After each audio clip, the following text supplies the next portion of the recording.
Haut La Consigne est donc une entreprise de réemploi et nous allons voir quel cycle de réemploi l'entreprise utilise. Les bouteilles sont donc collectées dans les différents points de relais, notamment dans certains supermarchés ou près des brasseurs directement. Elles sont ensuite lavées puis inspectées. La présence de la moindre fissure entraîne le retrait de la bouteille endommagée. Les bouteilles sont par la suite réembouteillées de bière et retournent dans les rayons ou auprès des brasseries partenaires de Haut La Consigne. Si l'entreprise roubaisienne installée à Lille ouvre le marché du réemploi en France après 40 ans de politique du jetage de bouteilles, elle n'a pour l'instant que des partenariats avec des supermarchés de Lille ou des brasseries de la Melle. Pour l'instant, l'entreprise Haut La Consigne n'a que 4 entreprises partenaires au niveau de la ville de Lille. Certains petits magasins, à l'instar de l'épicerie solidaire de Moulins Robin des Bio, n'ont pas attendu la venue de la start-up pour déjà adopter le principe de la bouteille consignée.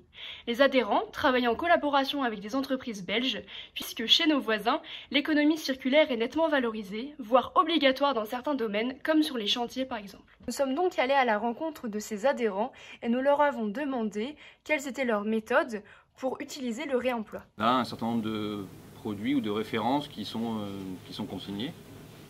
Nos fournisseurs qui jouent le rôle un peu de collecteur. Et nous, on fait fonctionner la consigne comme ça fonctionne habituellement, c'est-à-dire que la personne arrive, paye son produit plus le prix de la consigne et on lui rembourse la consigne quand elle la ramène. Voilà, on les commande, on passe par un fonds intermédiaire et il récupère après les caisses de consigne vides. Et c'est lui qui gère ça. Nous leur avons également demandé comment fonctionnait donc le prix de cette fameuse consigne belge. C'est 20 centimes pour les grandes et 10 pour les petites. Il n'y a pas un intermédiaire spécifique qui s'occupe de ce réemploi. C'est vraiment un circuit entre le producteur, le grossiste et nous.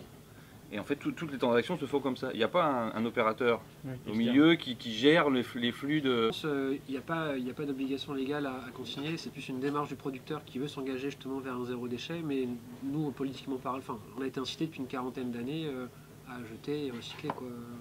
Et les collectivités ne prennent pas ça en charge encore. Après ce dernier commentaire, nous pouvons donc constater que Haut La Consigne prend une place qui peut sembler nécessaire dans le système de réemploi et de consigne en France. Le nom de Haut La Consigne nous a beaucoup intrigués.